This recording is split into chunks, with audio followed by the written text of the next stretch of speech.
Halo guys, kali ini kita bicara soal PSU, pemungutan suara ulang. Nah, ada usulan dari anggota DPR RI kita dari fraksi Gerindra, Longki Janggola, untuk menggunakan dana pendidikan dan kesehatan demi membiayai pemungutan suara ulang atau PSU Pilkada 2024. Dan ini dikatakannya dalam rapat dengan Komisi 2 DPR. Longki bilang bahwa daerah yang kekurangan dana untuk PSU bisa ambil 10-20% dari anggaran pendidikan dan kesehatan. Karena dia pikir ini bisa jadi solusi untuk masalah anggaran yang sering muncul saat pilkada. Aduh, kok bisa-bisanya ya berpikir seperti ini? Apakah DPR kita atau Partai Gerindra memang merasa bahwa pendidikan dan kesehatan bagi rakyat ini bukan masalah penting? Jauh lebih penting pemilihan dan kekuasaan.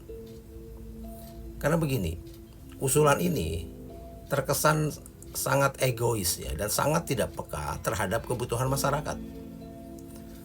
Nah, masalah pendidikan dan kesehatan ini kan masalah yang sangat penting ya bagi kehidupan sehari-hari.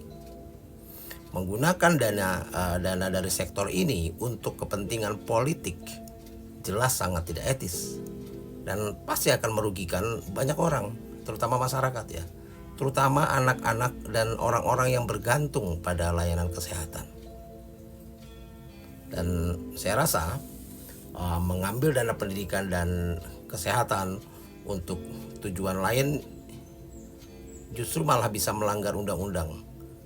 Karena konstitusi kita sudah jelas mengatakan bahwa negara harus mengalokasikan minimal 20% dari APBN atau APBD untuk pendidikan. Nah, jika dana ini dialihkan, nah itu sama saja dengan melanggar aturan yang sudah ada. Nah, di samping itu, saya rasa usulan seperti ini juga menunjukkan bahwa ya pemerintah daerah mungkin tidak siap dalam merencanakan anggaran untuk pilkada. Nah, jika memang ada masalah dana, seharusnya ya ada cara lain yang jauh lebih baik daripada mengganggu sektor penting seperti pendidikan dan kesehatan. Nah, jika memang nanti terjadi seperti ini dan masyarakat tahu bahwa dana pendidikan dan kesehatan digunakan untuk PSU ini, pemungutan suara ulang, ya ini tentu akan semakin mengikis kepercayaan masyarakat kepada pemerintah yang semakin hari semakin tipis ini. Dan ini bisa sangat berbahaya karena kepercayaan publik sangat penting dalam menjalankan pemerintahan. Dan kalau menurut saya ya sebagai pengamat amatiran, ya daripada mengambil dana dari pendidikan dan kesehatan, ya mungkin ada banyak cara lain lah yang bisa dipertimbangkan. Ya misalnya soal efisiensi anggaran yang selama ini digaung-gaungkan gitu. Pemerintah daerah bisa mengurangi pengeluaran dari pos-pos yang tidak terlalu penting gitu ya. Lalu juga soal dana cadangan gitu ya. Pemerintah pusat bisa menyediakan dana khusus untuk pilkada tanpa harus mengganggu sektor yang sangat vital seperti ini.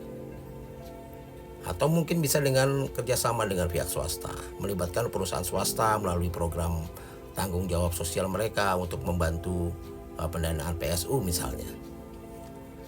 Ya saya rasa begini sih, usulan Longki Janggola ini ya semakin menunjukkan memang kurang sekali perhatian terhadap kebutuhan masyarakat. Pendidikan dan kesehatan ini adalah hak dasar ya, yang harus dijaga, bukan dikorbankan apalagi demi kepentingan politik.